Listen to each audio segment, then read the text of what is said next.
What is up, everybody? It's Cody with Blood Money Bets with my co-host JohnnyKpicks. What's up, Johnny? How you doing tonight? Pretty good. How's everyone doing in the chat? Doing good. Got my beer. Ready to talk some fights. Yeah. We got some really good fights this weekend, man. This is another pay-per-view finally. It's gonna be a good one. Sucks we lost, the Yuri versus I was really Glover excited fight. for that one too. Yeah, that was gonna be good, man. Some good betting action on that, but definitely lost that. How'd you do last week for UFC Orlando? Pretty decent actually on my picks. I went 10-4. Picked a Nice. couple I picked like 3 underdogs out of the 6 I think that hit. That were 6 in a row, mind you. 6 underdogs won in a row. It was Did they? crazy. I didn't even Yeah, look. it was all 6 in a row. And I think on my bets I ended up winning a little under a unit, like 0.8 units profit. So another winning That's night. good. It's 4 weeks in a row. So I got 2 more Nice. to go before the end of the year. So that's what I'm hoping for. That's my goal, is to get these next 2 in the positive, at least a little bit of green. Oh, you're How going about, to. You're how going about you, to, man? bro. Yeah, man. I actually lost last week. I knew when I was writing out my betting slip on Twitter, dude, and for Instagram, I'm like, dude, how the fuck do I have 2 parlays? Like, I hate parlays, and then I had 2 of them on there. But my big parlay that I was really confident in, because I had Jacasey in it. Yeah. That was the one I was like, really, dude? And then Holland really messed up my bets. But luckily, like I said, the other ones kind of came through. But there were some crazy like split decisions too. Yeah, man. It was just I had that Holtzman, that split decision. Yeah. Borat hit with the Borat. Yeah, man. I lost the Scott Holtzman fight. That was a close split decision. And then, Matt Schnell just kept running into the same punch. Like, what an idiot. Like, when you see a dude's just going to counter punch you, don't chase right into it. Like, I would back up. I'd back up and be like, come to me, dude, fight. But you don't just keep running. And so I had that over. I get it, like the Nicolau thing, and everyone's saying like he's boring. I totally get it, but man, he is really, really, really technical and really good. And I don't care if he's boring. If he's gonna win you fights like that, and that fight was looking like the over too, because even the crowd was booing because he fights boring. He runs. It looks like he's running, and then like you said, you chase him in, and then he cracks you in the face. And how can you be a pro? That's what Dvorak did too. And I had a bet on Dvorak in UFC Columbus. It was the same thing. Once. Yeah, but he learned from his mistake, though. Yeah, he was doing that. That's what I'm saying. In Columbus, he was doing that. Like, then Dvorak would catch himself chasing him, and then he would back up, let him come to the center. But man. And then he got cracked that one time, and then he realized, like, okay, never again. And then that's the difference between the fight IQs, like perfect examples of fight IQ. And like, this is like the story of this card too. There's so many fighters on here that I think that do not have good fight IQ, and I'm totally like riding that train. So we'll get to it a little bit, but like, I can't bet fighters that have low fight IQ anymore. Can't do it. Not doing it either. Won't do it. Let's go over to chat. We got Thomas is in here. He said, hello, everyone. Won't bet this. But good luck to weekend. I'm not good with the acronyms. I know. Like, it took me a while because I think he does that a lot, WE for weekend. So I'm used to it now. Well, thank you, man. We need all the luck we can get. Mia, Johnny's wife. What is up? Thank you for joining us. Saba, what's up, Saba? This is our boy right here, our boy from Belgium. So what's up, gentlemen? Just want to say hello to the 2 kings of MMA before I head back to bed. Good luck with the bets, brothers. Let's make the bookies cry again. Let's go, man. Yeah, man. He's going to get a show going someday, dude. He knows too much about MMA, and he keeps up with everything. All the we're just going to make him do it. We're going to have to, man. Luke, what is up? He said, let's go Thug Nasty, man. That's going to be such a good fight. Theo, what's up? He said, what's up, Peeves? Thomas said, you think Mitchell will win? Hard one to predict. Very hard. That's when you might want to just watch as a fan and enjoy. I know, but man, that line though, it's getting juicy. It's getting juicy. One of these dudes is probably going to look minus like 300. Either Topuria is going to be able to stop that wrestling, or he's going to light up Bryce, which I like both them guys. Luke said, I do too. Saba said Georgia will take over on Saturday, just like last week. With Topuria, man. Delete we both picked the monster. Yep. Sheesh. I wanted to bet him so bad, and I didn't. But it's okay. I picked him. Really thought he was gonna win, but I just didn't have it in me to bet him, but I should have. Special Ed said it may not be 12 inches, but sure smells like Thomas. Dev the dude in the house. We got feed jokes. This is Dev. So it says MMA Jesus 3. I think that's instead of saying Dev the dude 1 or whatever now, I think that's Did he change his it, Dev? Just that. I think that's his Instagram name though. But we appreciate you showing up, Dev. Everybody check out Dev's show. And I'm pretty sure he's going to do the live show with us before the December 17th card. So can't wait for that, man. Dev's got some good information, good bets and stuff. Yes, indeed. Follow him on Instagram and YouTube. Carlos, what's up? He said, what up, fellas? How you doing tonight? Got some classic Gorilla Glue on deck and ready to talk UFC. That's one of my favorite. Real Gorilla Glue? Yes. Sniffing that stuff? Sticks to your lungs like that for sure. I love it. It's donkey. I love it. Dirty Red. Yeah, thanks, Carlos. Everybody check out his Instagram, Twitter, YouTube. Puts out great information, great bets. He was just on a live show with us the other day. Last weekend. Dirty Reg is in the house. He said, what's up? He said, damn it, Schnell quitting ruined my night. Yeah, he just kind of went face down. And his fight IQ, he deserved it. He got knocked down what, 3 times? 4 times. And then got up and goes, here, hit me again, fucker. Like, Jesus. I think the one of the times where he did get knocked down, it was kind of like the Sumadarji fight. He didn't know where he was for at least 3 or 4 seconds. He got back up, but you can tell he was whoa. Oh, okay. Yep. Herb Dean said Ankalaev Team Du Bronx under 1.5 safest parlay of the card, or add in Shabazyan too. Is that the Silva? So you like Ankalaev under 1.5? Because I like the Silva. He's on maybe just money line. Okay. Ankalaev money line. Then is it the Silva under 1.5? Is he with Du Bronx? I think so. Yeah, I like that too. I mean, that's a great bet. Yeah. Pike said, what's up? He said, yes, boys, let's get it this weekend. Hell yeah, Pike. Appreciate you showing up all the time and support. And Houdini beats Roman KO TKO 5.5 times my bet, my lock. Yep. Good job on that Houdini beats, man. That was a great bet.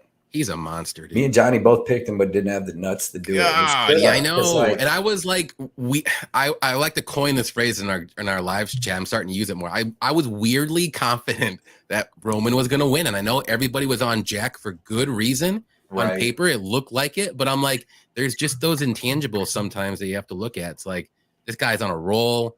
He's a monster. He's very strong. Good everywhere. If he hurts Jack on the feet, Jack can't really shoot in because, there's and we know now you ain't gonna catch him at no underdog prices. No, I'd be shocked. Strong feelings on the Ponds over 2.5 minus 160. It's a tough one, man, because short notice. That's close. And Ponds is tough. I would just bet the shit out of Ponds, dude. That's what I was gonna say. I was just bet Ponds money line. I think he's gonna win no matter what, whether it's knockout or decision. He would beat Moreno in a full camp, in my opinion. So we'll see, though. It's gonna be good. Moreno is solid, though. He's better than Lawler. Let's put it that way. Okay. Our Navajo Gabriel, he said broke engine 11-13 low rolling Orlando. Nice. Yeah, man. So that's 11-2. Yeah, that's a really good record. Good record for that, Gabriel. That's awesome. 11-3, whatever it was. Yeah, he said I needed that over 1.5. He should have gotten KO'd 46. Yeah. Yep. Looking fresh, Cody. There you go. Hey, Manny. Hey, thanks, Manny. Appreciate that, man. Getting that beard going, getting that hair going. Got a new haircut. There you go. Yeah, little something. keep the crowd coming in. Ice Viking, what's up, man? What's up, Ice? What's up, killers? Let's hunt some lines. Yeah, man. We're about to get into it right now. There's a lot to hunt.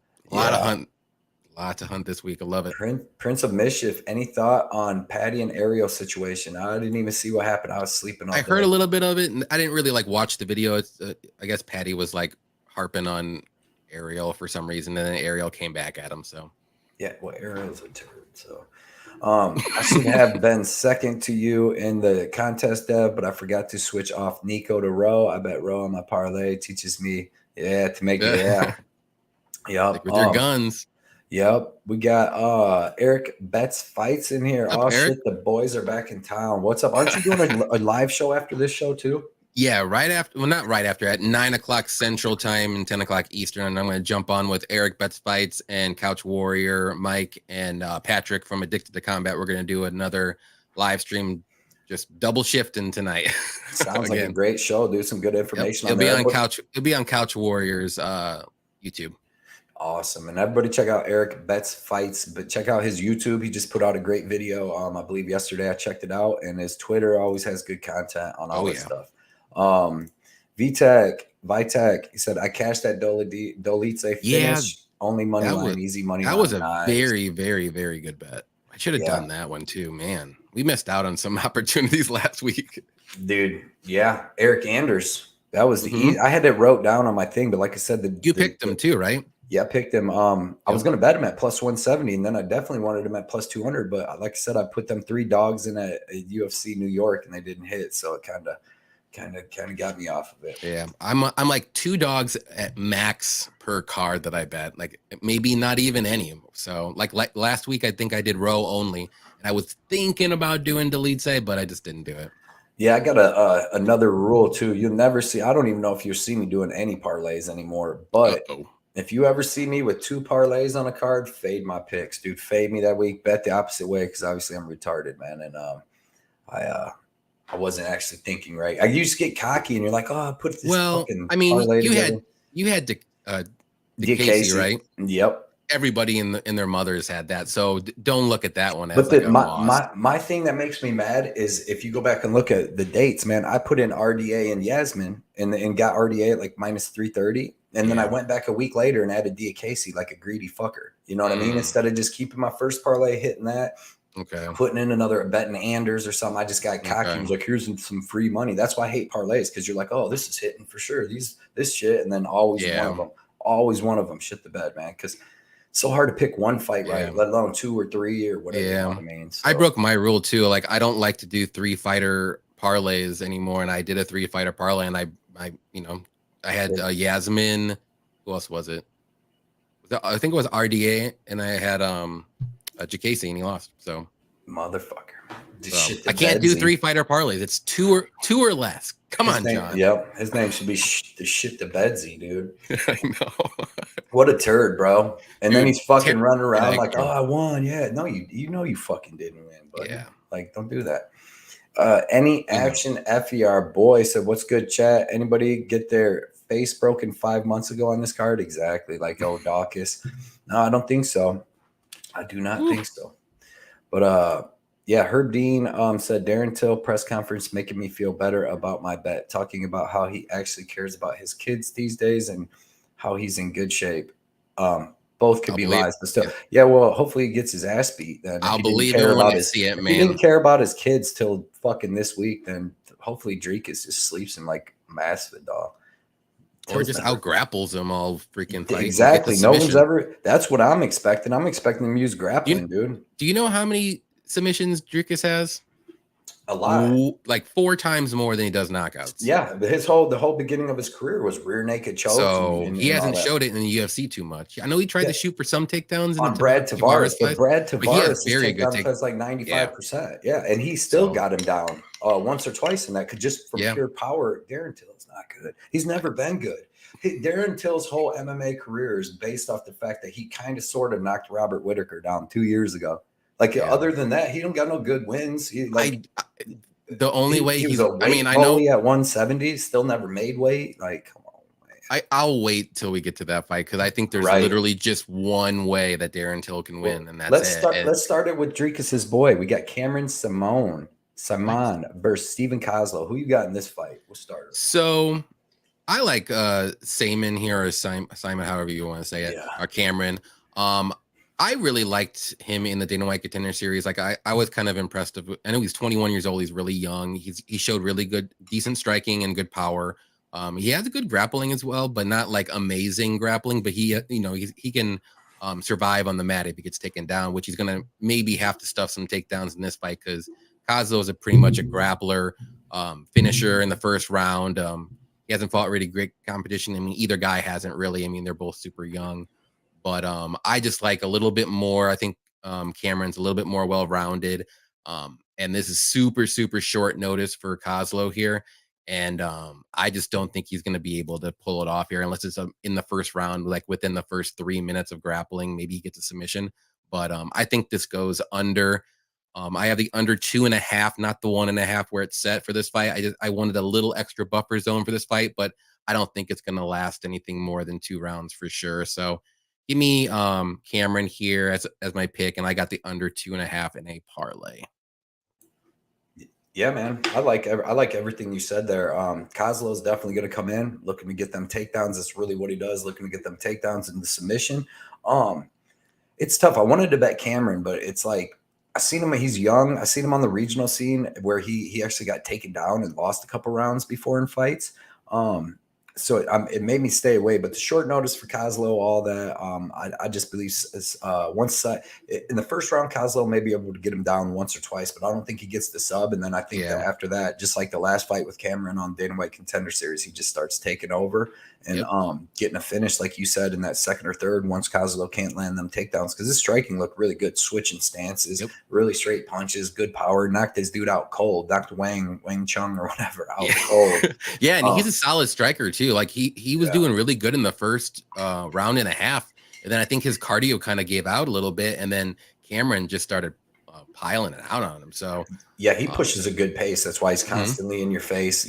Young, like you said, 21 with the energy. And but man, I just stayed away from this fight just because who knows, man. Stephen Koslow, he's like 16-1, including his amateurs, and his only loss was like his first fight. So he could come out and land this takedown. I think we're real high on Cameron, but we really don't know much about him because he's only got 6 fights and you can only find a couple of them on the internet. So but yeah, I'm on Cameron, and I think he gets the finish too. I think you said under 2.5. You brought him up to that. I like that. Yeah, and I said Cameron gets the finish too, and I said by knockout, like in the either first or second round. I like that. Yeah. Getting there until at plus 170 is not bad. I see the lines coming down too. So yeah, you're right, Herb. I mean, right now, if Dricus gets like plus 200 range, like I mean, it's not even worth betting Dricus. It's better to do Till, but I just can't. We'll get to it. I can't. Can't do it. Right. Yeah. Carlos said, "Let's go Saaiman by submission. No bets though." You could see that. Maybe like a club and sub or something. Right.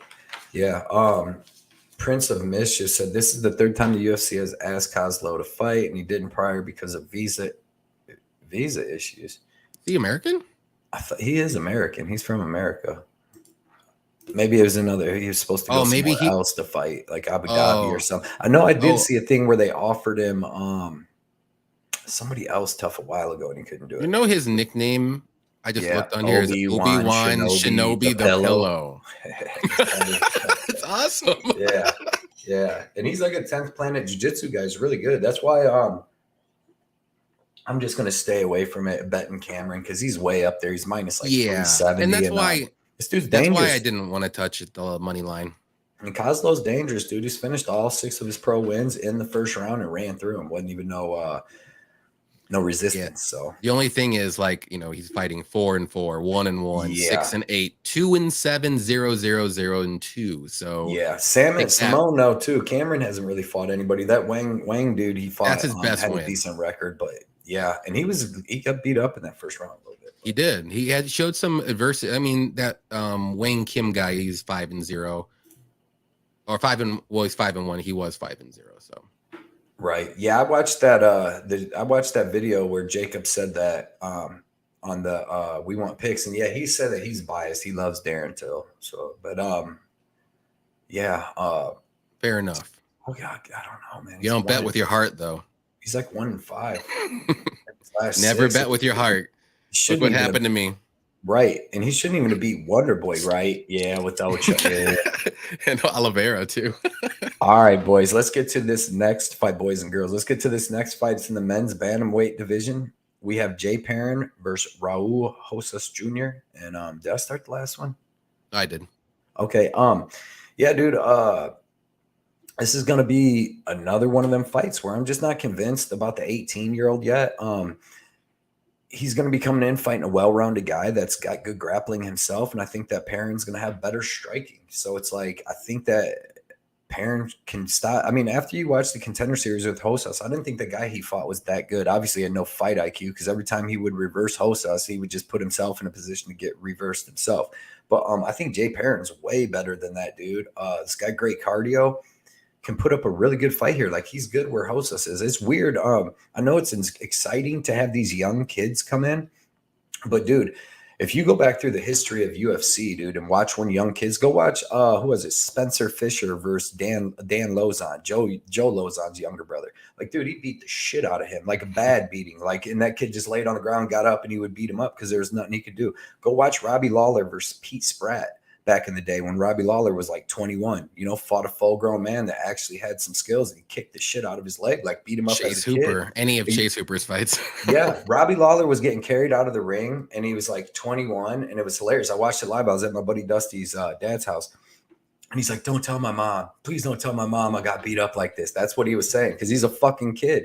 But I know Raul Rosas has been fighting forever, and he's good. But to me, dude, he's got decent striking. He wants to use his grappling, but his grappling's good, but it doesn't seem like he's like a fucking wizard. You know what I mean? He's got one grappling win and one grappling loss on his record on Tapology. I just think Jay Perrin eventually is going to be able to stop the same takedowns that kid was shooting over and over. And I think he's got the jiu-jitsu to survive. And when it's standing, I think he's going to be able to beat this kid up. He's got really good. Go watch Jay Perrin fight Mario Bautista. Like, he got beat, but he was the one. He stopped mostly all of Bautista's takedowns, which we see Mario Bautista, we're going to agree, would fuck up Raul Rosa, right? Mm-hmm. Like, we can agree with that. And Perrin was doing good with the striking. He was doing good stopping the takedowns. He even landed a couple of takedowns on Bautista, and he was on short notice. Come in short notice. It was closer than it should have been. Let's put it that way. Yeah, because I bet Bautista. Then you go back and watch him fight. Even Aori Q Lang, right?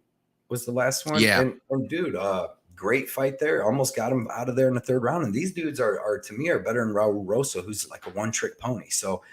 I'm not betting it. I kind of wanted to bet it, but I'm going to take Jay Perrin. I think he can get the decision here. I'm not betting it. I'm not really confident on either side, but I just don't want to bet an 18-year-old and he starts not landing them takedowns and getting beaten up, standing up. So yeah, no confidence though. Yeah, I agree with everything you said. But I'm going to go the other side here. I mean, I like Rojas Jr. I think he has the potential, all the potential in the world. His ceiling is so high. He's 18 years old, so his sky's the limit. Yep. Very good grappling. That's his bread and butter.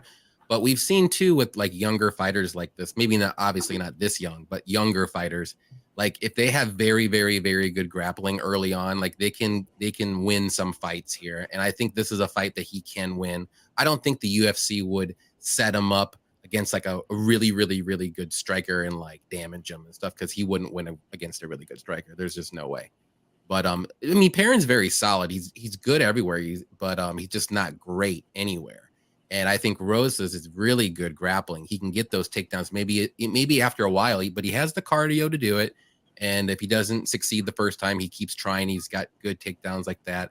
So, but I could see Perrin winning this though too. Like you said too. Like I'm staying away from the money line. I wanted to jump on this money line for Rojas Jr., but I saw it was like 240 and I was like, wait a minute. Like I took a step back. I'm like, I should just stay away from this fight in general. Because he is 18, like you said, he's going to be fighting on a pay-per-view in a crowded arena with all of that energy and stuff. Like this is going to be his first really big moment, and it's really big. So think about it from that angle too. If you like the Perrin side, it's a very good underdog, I think, if you want to back him at the price. But I'm going to go with Rojas Jr. to win, though. I just think maybe the first round will be very sketchy and dicey for him, but I think he'll settle in and then work his grappling and win a fairly close decision. So give me Rojas Jr. by decision. I don't think any subs are going to happen or knockouts or anything. Yeah, man. Yeah, I like that. And that's another thing. I really like the over in this fight too. I was looking at betting that, but it's like, man, I'm just going to stay away. Yeah, with the Cameron and Rosas, let's just see. There's certain fights. You got a lot of other good fights to bet on here, but I do like that over. But it's kind of the ones like, let's really see what these kids are about, really. Yep. Excuse me. Actually said lots of fights on this card. No reason to lay 3-1 on Saaiman here, right? And everybody, just the under. Yeah, everybody go check out Any Action MMA. Where Effie puts out all his stuff and all his breakdowns and stuff. He has a special guest this week. It was Patty the Batty. He's on there, so check it out for sure. Yeah. He's got great content. Yep. Mm-hmm. Herb said Perrin plus 230. Let's go. That's a That's very good. phenomenal line. Yeah, Anything over 200, I would say is good. Herb hunting them dogs this weekend, dude. He's looking to get rich. There you go. There you go. Okay. Small sprinkles. There you go. Yep. Derek, what's up, man? It's my boy Derek. Everybody follow him on Instagram too because he posts his algorithm. He's made a fight algorithm for over under or fights finishing. And I believe he started it 4 weeks ago and it's undefeated. Hasn't lost yet. And he sends them to me in my messages. So I know beforehand. So I know Derek, can you send them to me in our messages? Yeah, you can hit me up too. And Derek sent me a tip this last weekend. So I appreciate him. He's the second one to do it. And I really appreciate that, man. Effie said, Jay trains with Marab. His BJJ coaches are legit too. I don't think he gets ragdolled here. I don't think so either, man. Yeah, I don't think he's gonna get ragdolled, but I do think he'll get taken down eventually. Yeah. Jenna, what's up, my guys? Up, Cody Jenna? and Johnny K, what's up, chat? What is up, Jenna? We appreciate you coming out every single weekend. So really appreciate that. Rosa lock. Okay. We got the lock. He's back. We go. Giving out free picks too. Giving out the free picks. So appreciate you coming on the chat and doing that for us, Dev. Sure. Herb, over 2.5 minus 110. Fight goes to decision. I like that. Yeah. Yeah, it's close, but man, it's sketchy though.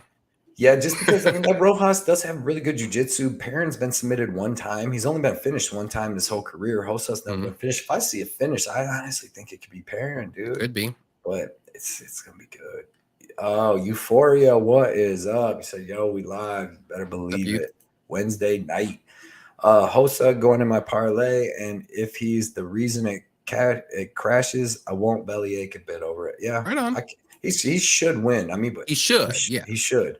But man, 18 years old, like in one of the toughest divisions in the game, you know. There's unranked fighters like Mario Batista in that. I don't think he's ranked. Dude, he's a savage. I like Batista a lot. Yeah, 18 is just so young, dude. I would still like these kids to go build their stuff because, like, there's no easy fights in the UFC. Not at these low weights. Not at these low weights. Like, you're coming in, you're fighting savages. And Jay Perrin, tough dude, 16 pro fights. You know, like my thing is like with these young fighters. Like, what if they start winning? What if they start doing really good? You can't protect that. You can't protect them forever. You know what I mean? They're gonna be 20. Here you go. Look at him. Yeah. They've been trying to protect him forever, and then they gave him a decent guy, and he got him annihilated. Annihilated. Annihilated. I bet that under. That was awesome. Dude, another thing is Host has been training in his whole life and stuff, which is crazy because parents let him fight at like 9 and 10 years old in MMA fights, which is probably not good for your brain when it's still developing. But Jay Perrin's been doing the same thing. His dad was a pro boxer, worked with Mickey Ward and stuff. So like he's been training his whole life too. So, but I can't blame anybody going with Rosas or Perrin. No, I don't blame anybody going Perrin either. This is just one of those fights I need to see what happens before I can even want to bet it.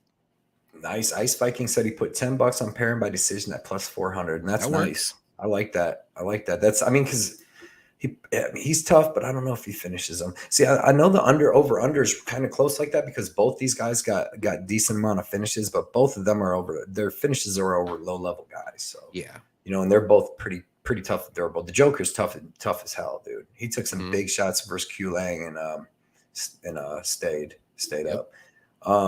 Okay, all right, let's go to this next fight. We got Daniel Da Silva versus Vinicius Salvador. Who do you got here? Well, make sure you guys do not leave the TV because this is only going to be lasting nothing more than one round here. But I'm going to go with Salvador here. I just think, both these guys are kill or be killed fighters. I think one or two fights out of all of their careers, they went to decision. So, Daniel Da Silva's only been to the first or second round once, and it was very early. He got finished after that. And Salvador, I think he's only been, to decision once or twice. So to me, I think this is going to be a under 1.5 all day. This is like the lock of the card, but I'm going to go with Salvador though. Like I said, I think he's got a little bit better chin and a little bit better cardio as well. So I think he has at least 1.5 rounds. And I think Da Silva has like maybe a half a round. So give me Salvador here all day. Yeah, man. I'm gonna take Salvador too. This is gonna be a barn burner. Daniel Da Silva, 15 fights, been to the second round one time, 46 seconds into the second round. Vinicius Salvador's finished every fight he's been in's finished except one where he got beat by decision, but he's been finished in 3 or 4 of his losses. Yep. And it says on Tapology he's finished as a flyweight all of his opponents. So this fight ain't going out of the first round. Second biggest thing that you should know about this fight is Daniel Da Silva has terrible cardio, terrible heart, and that's on a full camp. He's on a short notice. Vinicius was supposed to fight Clinton Rodriguez. That got canceled. And so he's got Daniel Da Silva, who's probably out of the UFC, I would imagine. Imagine he got cut. He had 3 losses in a row in the first round. And then he's coming back for the short notice fight. So I'm going to imagine he got cut and they brought him back just because they needed to fill this card. But yeah, man, I bet it big. I put 5 units on the under at -200, 5 units to win 2.5. And I love this. I think, like you said, this is the lock of the card. Both these dudes, someone's going out. I don't even think this goes over 3 minutes. So no, I'd be shocked if it goes over 3 minutes. Someone's getting finished in 3 minutes. Yep, that's for sure. You've seen, I mean, Victor Altamirano, he's not a finisher at all. Nope, he had like 8 decisions close. Out of 10 or something like that wins. And he finished him and made it look like he's a brutal finisher. And the bad Figueredo submitted him in the first round.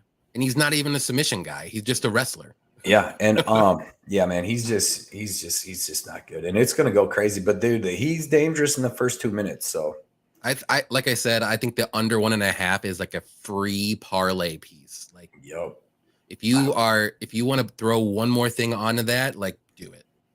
Whatever you feel confident in, that's a free one. Yeah, yeah, man. I think this is maybe my biggest bet yet. That I've made $500. My units are $100. So I put 5 and I did the math. I wish you luck, man. Thank you. I did the math, bro. This ain't even. I know. This fight is I wouldn't be sweating it though. I wouldn't be sweating it at all. Yeah, it's because I'm pissed, dude. Because I missed out like when I like Menafield versus Serkinov, Span versus Reyes. Like, them was even money. I should have been hammering them. And I put like three units, which is a decent amount. But dude, when I find these spots, this is the perfect storm for finishes. So yeah, youth. Yeah, 5 units. Yeah, it's worth it. It's worth a tail. It's worth a Google. Salvador used to be 155. His power translates. Yeah. And he fights with his hands down, dude. So he can get hit too. Both these dudes are I like that. I think the under 0.5, dude. I really do. I think that this fight, small stab at that is not bad at all. And with Da Silva, knowing he has no gas tank, he really has no heart. But coming in on short notice, he's probably even more just going to go for the kill. You know what I mean? But yeah, man, I went big on this. So really like it. Next fight is going to be a banger. It's in the men's middleweight division. We got Chris Curtis versus Joaquin Buckley. Dude, I can't wait to bet this fight. Watch this fight. I didn't bet it on either way because, I mean, it's so hard to pick who's going to win here. I think Buckley wins. I think he actually wins by decision with more output and maybe tries to mix in the grappling. But both of these dudes are durable. You got to kick Buckley's head off like DiChirico did to finish him. And then Curtis is durable as to come. I think he's been knocked out one time by Ray Cooper III in PFL, which Ray Cooper is a beast. So, man, I just think that this is going to be an excellent fight to watch. These dudes are going to be throwing hands the whole time. Curtis likes to work the body. Buckley's going to be throwing more shots at the head. And like I said, I think he's going to throw more output so that could win him a decision. So I'm going to take Joaquin Buckley by decision, but I'm not really confident in it. You know what I mean? This fight's one of them ones. There's a couple of them on here that it's just like stay away and watch as a fan because they're going to be good fights. You don't even need to have money on these fights to make them entertaining. So, but Buckley by decision, not that confident. I do like the over though. I think both these dudes are durable. They both throw heat, but I think they're both durable enough to last. So, yeah, that's what I was going to say. I really like the over 1.5 in this fight, but this is going to be a very close fight. And like you said, both guys are very durable. But I'm going to go on the other side here. I'm going to go with Curtis. And I know he might lose the first round, which could be a very good spot for a live bet too. Watch what happens in the first round and see what happens. But I just think he might lose the first round because Joaquin Buckley, he's very explosive, very athletic. He's going to be quicker. But he tends to fade as the fight goes on. And I know Curtis doesn't have the greatest cardio either, but if he starts working that body early and often like he likes to do, and I think that's the key in this fight is his body shots, And I think that'll slow down even Buckley even more. And he could win rounds 2 and 3 and maybe even a split decision. I really think this fight is going to go to decision. And because both guys, like we said, are very tough and durable, but they just tend to fade a bit as the fight goes on. If they're both fading at the same time, like the power is not going to be there. So the over is very good bet in here. I think I have fight to start round 2. It's not even that bad of a parlay piece if you want to throw that in. It's like minus 250, so it's not too horrible. But I think that hits all day, I think. Yeah. But yeah, give me Curtis here. I think it's going to be a very close decision. I think he wins rounds 2 and 3. I think Buckley wins round 1, and it could even be a split, like I said. But this is going to be a very fun fight to watch too. Yeah, man, it's going to be a banger for sure. Another thing that could favor Curtis is Buckley. Even if you listen to him on Joe Rogan, he was talking about he's going down to 170. He's just doing this one last fight at 185 for the UFC. To me, for this card, to make this card interesting. But yeah, man, this is going to be a good one. It's funny because both guys should be welterweights. They're kind of smaller middleweights. They both were. Both of them fought at welterweight most of their careers. And then came up to UFC and just kind of fought at their natural weight. But yeah, man, I think Buckley. No, never. Yeah, Buckley fought Impa Kasagane at 170, right? When he kicked his head off. I believe that was at 170. Middleweight. It was middleweight. I just looked at it right now. They fought at middleweight? Yeah. Okay. Impa's small too. Yeah, because he got knocked out by Carlston Harris, right? And Carlston Harris got knocked out by Shavkat. So them dudes were fighting at 170, but they fought at 185. Maybe Impa went down to 170 after that fight. Okay. Maybe. Okay. Let me look. Would make sense. Well, Impa beat Sasha. That was at welterweight, yeah. And then he stayed at welterweight, and then he lost a couple times. Yeah. And he even lost at Eagle FC. Yeah, I seen that one too. I seen that, yeah. He beat Jared Gordon, though. Yeah. At middleweight. So yeah, these dudes. So Herb said Buckley more patient these days. Curtis always patient. Over at plus money is definitely a look up, like you said. Yeah. I like the over 1.5 too. Yep. Ice Viking said, I'm on Curtis. He throws those straight shots down the pipe. Banger. That should probably be on the main card. Definitely. 100% should be on the main card. They got to sprinkle some good fights in the prelims, though. Right. MMA Joey, what's up? I know it may be crazy, but after watching tape, I'm confident until I said, I can't blame you. Hey, Joey, I don't know if you do anything before pay-per-views, but we're doing a pay-per-view this weekend. I was actually going to message you, see if you wanted to come on, since you come on here and support all the time. Sure. See if you wanted to come on and hang out with us for 2 hours before the show. So I'll message you too on Twitter or something. But appreciate you coming out. And yeah, man, tape shows Drekus is kind of wild until it's definitely not as wild. Herb Dean said I got Curtis to go to scorecards, no action, plus 150. I can't blame that. My boy Kobe Chaos, one of my favorite fighters, said Buckley has been KO'd 3 times already. Curtis will be live for KO. Definitely could be. Yeah, I could see 3rd round maybe. Body work. Yeah, it's weird. I think that's what it has to be. It's like body shots. But it's weird. It's weird with Buckley to bet on him because like Chris Curtis cardio he's always going to slow down. But like you watch Buckley against Al Hassan, which they grappled a lot. Hassan Al-Zarak or whatever the hell. They grappled a lot, but dude, Buckley was dead. If there was like 35 more seconds, he would have been pounded out in that fight. But then against Imavov in the 3rd round, he's a killer. He was kind of slowing down in the 2nd round, and I think he kind of got like a second wind because Imavov's cardio like just dumped in the 3rd round. He was surviving that 3rd round, and Buckley's like, I got to do something. Like, so I think just like the adrenaline, like he got a second win. Like he's like, I got to do something or I'm going to lose, because he was slowing down in the 2nd though. Right. Yeah. So it's going to be, man, this is going to be such a good fight. Carlos said action, man. Okay. Dirty Red says something made me switch to Buckley. I just forgot what it was. Chris, make sure you switch it on Tapology. Yeah. Chris for the love MMA. Oi, good luck this weekend, everyone, and respect, fam. Good luck to you too, Chris. Appreciate you coming out and showing us support. Chris. Got that Uncle Weezy. Oi.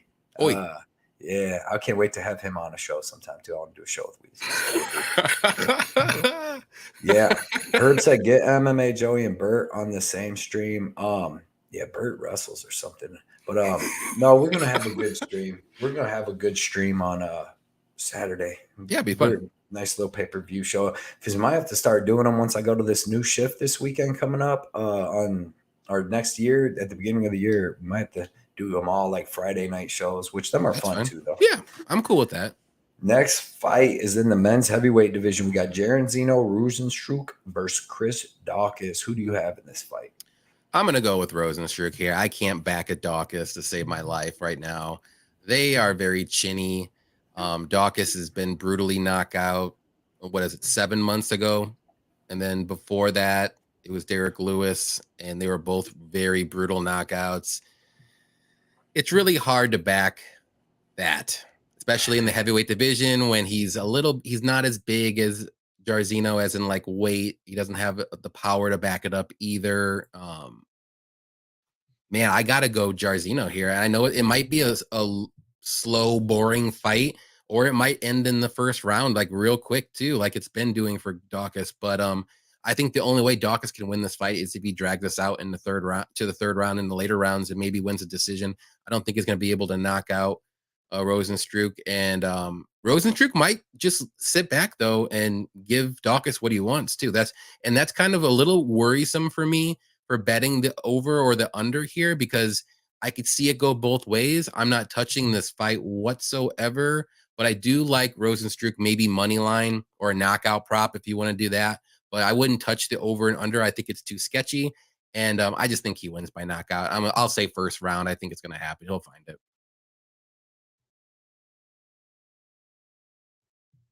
You got your mute on. Yeah. So like I was saying, yeah, man, I agree with everything you said. This super sketchy fight to bet, man, because the over under, like you said, this could be Rozenstruik, where he's just standing there not doing anything. Daukaus is happy to do that so he don't get knocked out again. Or Rozenstruik, comes forward, or Daukaus comes forward and Rozenstruik gets to hit him with a big counter. But it's gonna be a good, fun fight to watch. I didn't put no bets in on this either. I'm gonna take Rozenstruik. I really do think he gets the win. I think, like you said, him being the bigger fighter, dude. Daukaus is too little. He's coming in like 238 to 240, fighting dudes that are 265 and expecting huge power. Yeah, and expecting his punches to do the same thing, and they're just not gonna. And you seen what Rozenstruik did. He went life and death with Curtis Blades. They had a good fight, even with all the grappling, and Curtis Blades put Daukaus out pretty easy. We watched that live. Yep. Give me Rozenstruik by KO, man. But not betting anything on this. I don't feel like both these guys are untrustworthy at this point. Like there's both of them as untrustworthy as it gets. And both of them have lost 3 in a row, right? Or 2 in a row. I'm sorry. I know Daukaus has lost 2 in a row, and Rozenstruik lost to Volkov and Blades. So they're both like on a 2-fight losing streak. So I mean, their jobs are on the line potentially. I mean, maybe Daukaus is more so, but right. Yep. Scott said Buckley was handling Imavov in the third. It's time to fade Chris Curtis. Here's our boy Rand. There he is. We were talking about you. We were talking about you before the show. We haven't seen you for a while. He said the Daukaus brothers have fell off hard. There's another one. I'm gonna be sending you a message too, Rand, and see if you have anything to do before the show. We were just talking about you before the show. We haven't seen no things, and then while we were doing this, I got a notification that he dropped the video. So I'll be checking that out. But everybody check out Ranch Capper Comparisons Picks, his live show Friday night with BC Dave. Great show, great dudes, great people. So everybody check out his stuff all the time. And yes, dude, the Daukaus brothers have fell off bad, man. And the UFC is just giving them more power punchers, So they're coming back too early too, I think. But VTEX, Kyle said in his last week that during training he took a punch from Chris and that was able to take it. So based on that, Chris pillow fist our sleeping Rozenstruik. Excellent point. That's putting 2 and 2 together right there. That's excellent. That's a good point. Chris, for the love of MMA, agreed. The Biggie Boy touch of death should come, in my opinion. Betting him by KO and KO if I am touching that fight. Good bet. That's the way to go. He'll get it eventually in that fight. So first, second, or third round, don't matter. Yeah, Carlos said, I'm going with Rozenstruik, but not confident enough to bet him. But I bet fight does not go to decision. I like that too. I like that. Theo going under 1.5 for this. I like it. I mean, definitely if Daukaus gives him the fight that he wants and throws punches at Rozenstruik, it can be over. And right here, Scott. Oh wait, sorry, Joey. Maybe I think I'm streaming the pay-per-view plus a post fight, so I don't know. Just message me. Also, Curtis cardio is better than Buckley. There's some good info right there. Okay, yeah, I'll hit you up. We'll see what's up, Joey. Scott said Rozenstruik KO round 1, Effie Biggie Boy KO. Everybody's on Biggie Boy, man. Yeah. Joey said I'm not betting man at all, but recently mobile betting got legalized where I'm from, and I placed 3 bets on UFC Orlando and went 3 for 3. There you go. Nice. You know there your you go, stuff. Joey. Yeah, once you start betting with all the information that you have, because like I said, he's got a great channel. Everybody check out all his live streams, all the stuff he does. He has great information. And yeah, man, once you do start betting and using that information, you're going to be good at it. And 3 for 3, that's phenomenal. Yeah, that fight doesn't go. Carlos said, Biggie Boy round 1. Everybody's on Biggie Boy round 1, dude. So it's looking like that might be the play. Daukaus will be lighter on the feet, and I think he lands one quicker. We've seen both stopped. Hey. That's a good thing. True. Yeah, Rams, we never forget about you, dude. You're one of my favorite cappers out here. Sure. We like I said, I think every week before the show, we're like, have you seen Rams? Like, what? Every before this show, we were talking because we want you on the pay-per-view show. So if you want to do that with us this weekend, if you got 2 free hours before that, you're our guy, Range. SK, sup guys? What's your underdog lock of the week? I got to go with Jay Perrin. Lock of the week. Oh, is that a lock? Does it have to be a did he say money line? He said an underdog. I guess it could be.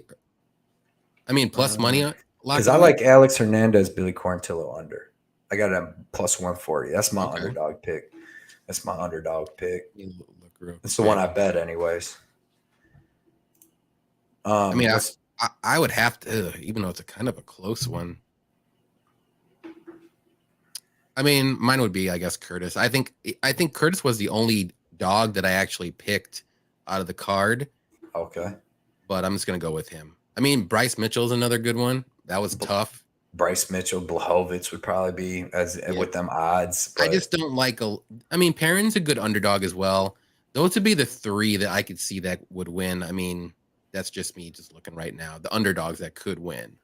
The other ones, I think it's just favorites. You know, pay-per-views are meant for like favorites to win. So yeah, we've been there, done that. I like that, but I do like your Perrin pick though. I do like that as an underdog. I think he's got a great chance, dude. He parlay does. Patty and Ankalaev is an excellent parlay. Got it. I don't do them no more, but I did bet them guys individually very, very heavy. So if you did it individually, my parlay is set. Yeah, yes. Yeah, it is. I'm just like I said, man, I fucked myself up last time having 2 of them. It made me mad. Okay, let's go to the next fight. We got Erik Silva versus TJ Brown. And man, this is gonna be another good fight. Erik Silva's a 35-year-old though, making his debut in the UFC. He's fighting out. He came from Argentina. He's probably been in America for a little bit, but it's just weird to have an almost 36-year-old, or from Venezuela. He's from Venezuela, fighting in the UFC, making his debut.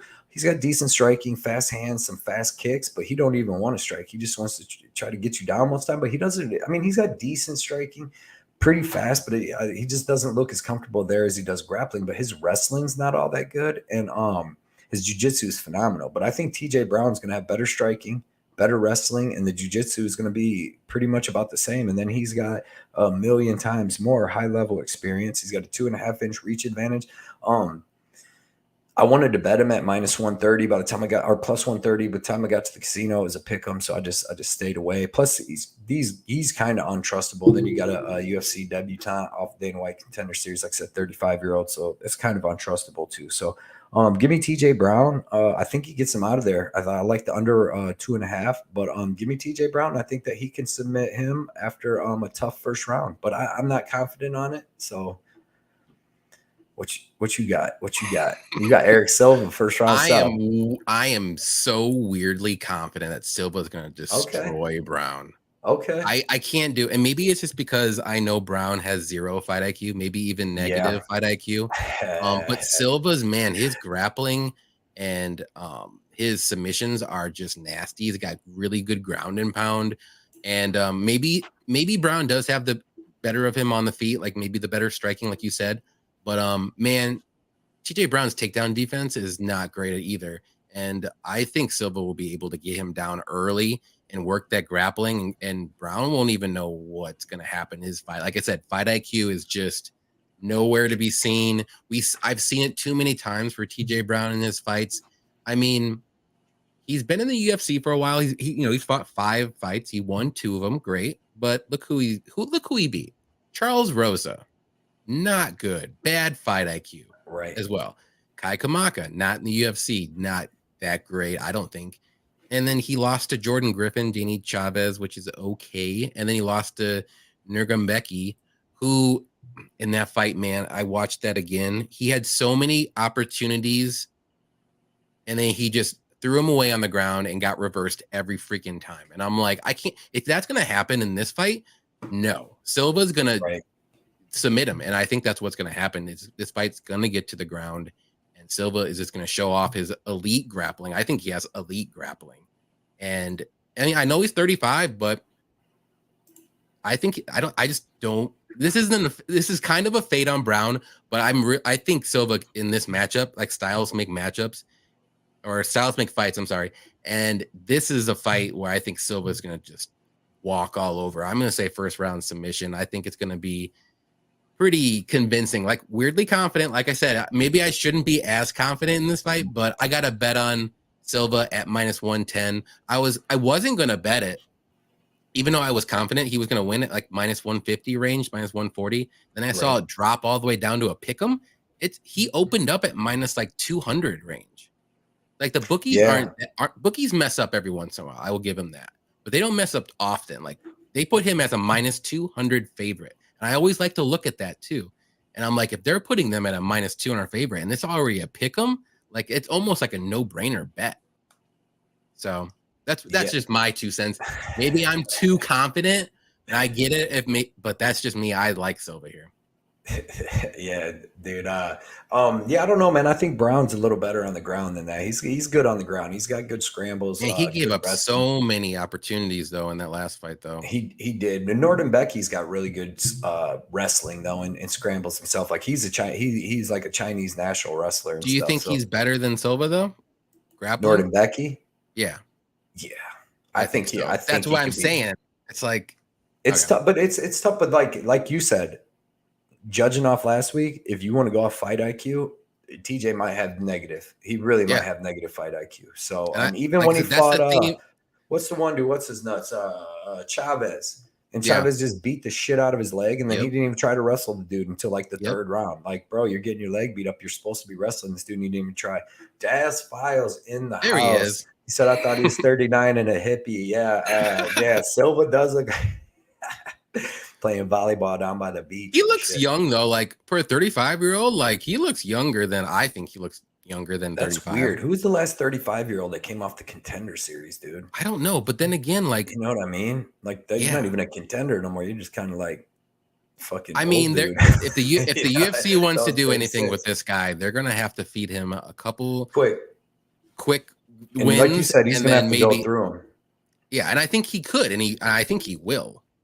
Yeah, we need new blood, but this is a tough fight. This is a tough fight to come into your UFC debut, though, man. He's got 10 fights, TJ with 25 fights, and he's fought in really good competition. So, except in the UFC, yeah, but he's not really beating them. You know what I mean? He actually fought some decent guys in the regional scene. Yeah, Trey Ogden, he lost to him though. Who else? Trey Ogden's huge compared to him. Yeah, and he lost by a submission. I mean, he's lost by submission of like 3 or 4 times too in the regional scene. So Rand said 35 is the cutoff age for Dana White. Oh, I didn't know that. All right, but boys, I mean, it makes sense. But yeah, because you're not a fucking contender. Exactly. You know what I'm saying? You're fucking old at that point. And it's true. He should have like the fucking veteran series instead of the old time series. The fucking journeyman series. All right, man, let's get to this next fight. Is in the men's featherweight division at 145. We got Billy Quarantilo fighting the guy dropping weight to 145, Alexander Hernandez. I'll let you start it off. Yeah, I like Billy Q here. He just throws tons of volume. Hernandez will be dangerous early, but like you said, he's dropping down a weight class. We don't know if his power is going to translate in this. So maybe his power, that's where his advantages in this fight is the power. And who knows if that's going to translate down there. And he's already shown before he kind of like slows down a little bit, but Billy Q does not slow down at all. He's always going to be in his opponent's face. He's always going to push a pressure and push everybody back. And he's got good grappling as well if this fight does get to the mat. He doesn't have the greatest wrestling to get it to the mat, though. That's the one worrisome thing that I can think of with Billy Q. But Hernandez does have decent wrestling and takedowns if he uses it, which I don't think he will this fight. So maybe, just maybe, Hernandez gets a quick knockout here. But I'm going to go with Billy Q to win by decision. I think he should be able to win at least 2 rounds, especially rounds 2 and 3. And just outstrike him. Maybe even get a weird position and get like a rear naked choke and then choke him out. Like, I just think there's more path to victory for Billy Q here. The only path that I can really see for Alexander would be just early knockout. That's it. So give me Billy Q, and the money line looks right too. I'm thinking about betting that money line. I'm just looking for something else, and I might just, we'll see what happens. But I like that money line though at 160.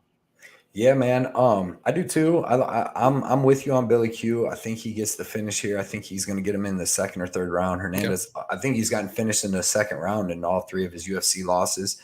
He starts slowing down. You know what I mean? He comes out hard. He tries to put guys away in that 1st round, and he's a great hammer and a terrible nail. The biggest thing, I bet the under 2.5 here. I got that at plus 140. The biggest thing for me is if we look at every single Alex Hernandez is 30 years old, right? He's dropping down the 145 from 155 because he's taking losses. Let's look at the last 5 guys that I can remember that dropped down in weight recently. Like you can go TJ Dillashaw versus Cejudo, demolished the 1st round. You can go Garbrandt versus Kai France, demolished the 1st round. Kevin Kroon versus what was it? What's Ari Lang? Yeah. Right? Nah, the other one. I know who he is. It starts with Q, right? Yeah, he finished. He's like one word name too or something. He finished Kevin Kroon 1st round. Dan Hooker drops down in weight, gets finished by freaking Arnold Allen. Cub Swanson drops weight, gets finished by the 2nd round. Like every single person, especially the dudes that are up in their weight division and they rely on speed to win. When they drop down a weight class, they lost that speed and they lose a little bit of their size. Like it's weird. And power. Alexander Hernandez has come down to 145, but he's still going to be the biggest freaking. He's still going to be the smaller guy by a decent amount here. Billy Q has excellent boxing. You've seen against Burgos piecing him up, but he has no striking defense. So that's why I bet the under, because it's either going to be Alex Hernandez knocking him out in the 1st round like he did against Breeden, Gutzmacher, Benio Dariush, all these other people, where he's going to get finished from that pressure from Billy Q. And either way, dude, I like that under. I got it at plus 140. I put 2.5 units to win 3.5 units, and I really do. I think that goes under. Both these guys, Billy Q, he's finished like 16 or 12 of his 16 wins, and Alexander Hernandez has finished like 10 or something, or 8. Yeah, 9, no, that's a good bet. I like it. And plus, I just that drive, the thing that really made me do that was Hernandez dropping in weight and just seeing what everybody's been doing that's been dropping in weight lately, just getting demolished. So yeah, he's gonna fade, dude. Billy Q's gonna put it on him, I think. So yeah. I'm just looking at Billy Q's finishes. Like most of them have come in the 2nd or 3rd round. So, I mean, I still like the under. I mean, like I said, I think there's more path to victory for him. He can win by submission. He can win by a knockout, or he can win by decision. I mean, I think the only way that Hernandez wins is by early knockout, like within the 1st round and a half. That's it. Yeah, and it's possible because he hits hard, and Billy Q is there to be hit. I think he lands like 7 point something strikes per minute, but then he gets hit with like almost 6 himself. So and then he took a big beating in his last fight against Shane Burgos. He got almost 200 significant strikes landed on him. So he could come back and his head still be, his leg got really the most messed up, but I mean, he took a lot of shots to the head too. True. But, that was a very good fight though. I remember. Excellent. Like I had Burgos, and Billy Q was fucking him up at the beginning. Like most people, I did too. I had Burgos, like, damn. I don't know. Well, it's not that I don't know. I know that if Alexander Hernandez starts getting pieced up with that jab and beat up as much as Burgos did in them first couple minutes, that he's not going to come back like Burgos. Burgos is a fucking machine. Yep. That's the opposite of Alexander Hernandez, man. Yep. So, Carlos said Billy Q by KO, but no bets. Not confident enough. My dogs. Albert, Billy Q is a lock. Alberto. I mean, I like that. Hernandez KO round 1 is plus 1150. I think that's a good play if you like Hernandez to maybe get an upset. And just KO at any point in the fight, plus 535. Good stuff. I would do round 1 though. I like the juice on that. But I'm not those kind of guys that do sprinkle bets like that. I can't do it. I always I hit one in my life I can remember. And it was Petrosky first round submission against Maximov. And I bet $5 on it because I'm like, just for fun. Like 100 and something, didn't you? I won like $100. I was like, whoa. And I'm like, I'm never doing this again because I can never get it right. All right. Let's see. All right, next fight is in the men's middleweight division. We got Edmen Shabazyan versus Dalcha Lungiambula. I was going to bet this under so bad. I wanted to bet the under, but I took the Hernandez one instead. But I think Edmen Shabazyan, this is the exact guy that he knocks out in the first round. If you watch all of his other fights like Brad Tavares, Jack Marshman, who else? He had a couple of, I mean, he went life death with Darren Stewart, but Darren Stewart's super durable. But I think Edmen Shabazyan knocks out Dalcha. He's way younger. He's way faster. He's way more technical. He hits way harder. He kicks. He's got head kick knockouts. He's going to get Dalcha out of there. Dalcha's not really all that good anywhere. Terrible fight IQ. After he lost my money to Cody Brundage, I was super mad, but he still has no fight IQ. And I feel like if Punahele was able to get him out of there just a couple months ago, hurt him bad, Edmen would be able to do it. And it was plus money at that 1.5, dude. I really like that, but no bets. But that's who I got. Shabazyan by first round KO. Yeah, same thing with me. I think Edmen's striking is going to be way better.